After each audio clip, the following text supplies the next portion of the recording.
All right, Morgan, let's take a look at your paper MLA format first. This looks good. This was actually handed on the 3rd, but that's all right. Cold-blooded king. I don't know. Not that super original. It doesn't have a ton to do with your theme. So, I don't know. I would choose something else. All right, so you start off with a question. And then it's not the most interesting question in the world. And then you answer it with power. Power probably should be a period here, and then just make this a new sentence, since your answer is that singular word there. Now, when you mention Macbeth, you have to mention the author and the play too, because I mean, I know Macbeth is a pretty normal name. Sorry, uncommon name, but you have to mention where this is coming from. You can't just mention a character from a book and not mention, out of the blue. You got to mention where he came from. All right. However, even before Macbeth had become king, he had already become corrupt because of his ambition, and that's before he became king. So, okay, you have some space problems here, Morgan. You got a couple of spaces here. You got a couple of spaces in between these two. So just work on that. You got a period problem here. Should be the period and mark should be right there. You have some comma errors throughout his quest to obtain more power, comma, he wades deeper. Along with Macbeth's change in personality from mental instability came a change in his action, becomes more impulsive. So here's your conflict that you're setting up here. In order to transition from thane to king, comma, he had to cause others to suffer. So be careful when you start with two prepositional phrases. You got to add a comma in there. So just watch some of those comma errors here. They'll add up pretty quick on you. All right, so you're setting up this idea of this clash. Your thesis statement is okay. I like your thesis statement for the most part. Make sure you have a pretty good preview of what your main points are going to be. I want to see a really good preview of what that is going to look like. Your first part is about Duncan, so just make sure that it's really clear where you're going to go with this paper.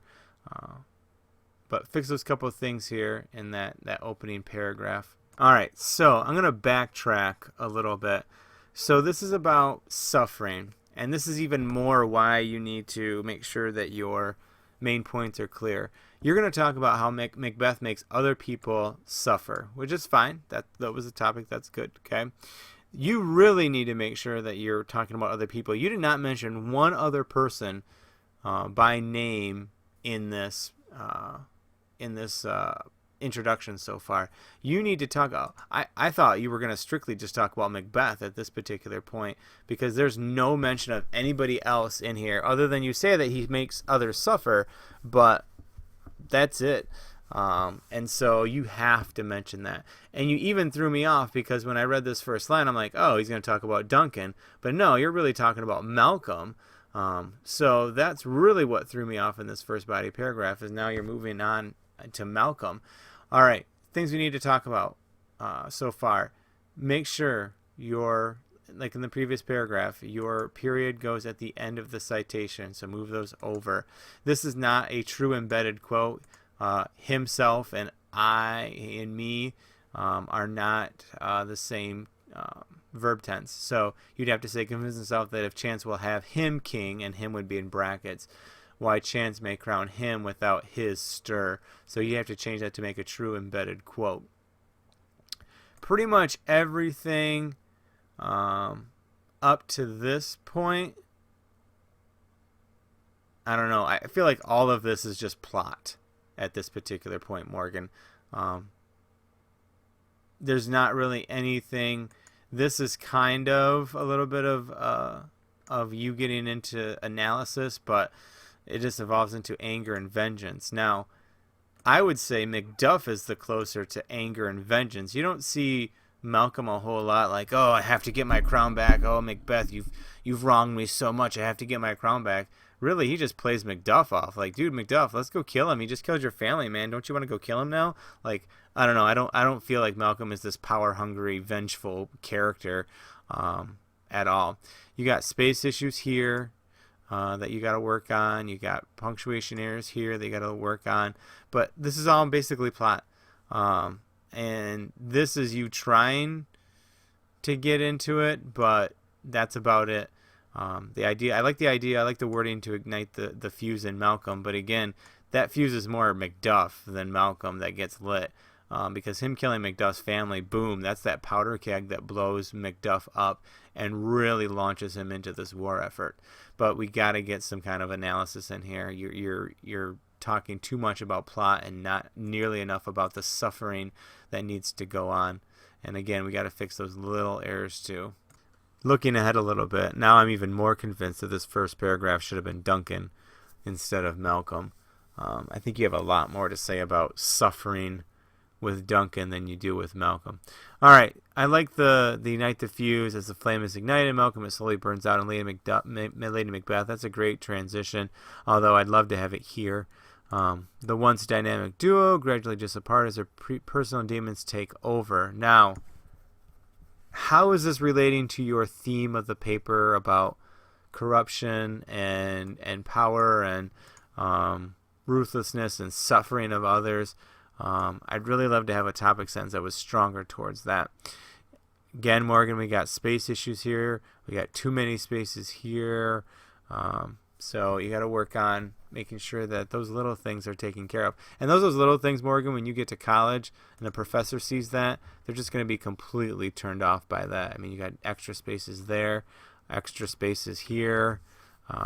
You just got to make sure that everything is looking good at least, okay? All right. This paragraph almost has more to do about Macbeth than Lady Macbeth, and how she suffers. You have less plot in this one, but it's also a smaller paragraph overall too.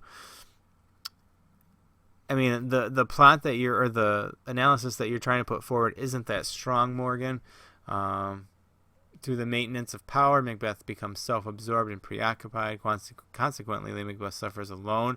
So that's really good. I like the idea of suffering alone, and maybe that, we could build on that concept a little bit more. This is not a good transition or a last sentence of that paragraph, so I would really work on that. This is a pretty convoluted sentence here. I think I would reword that.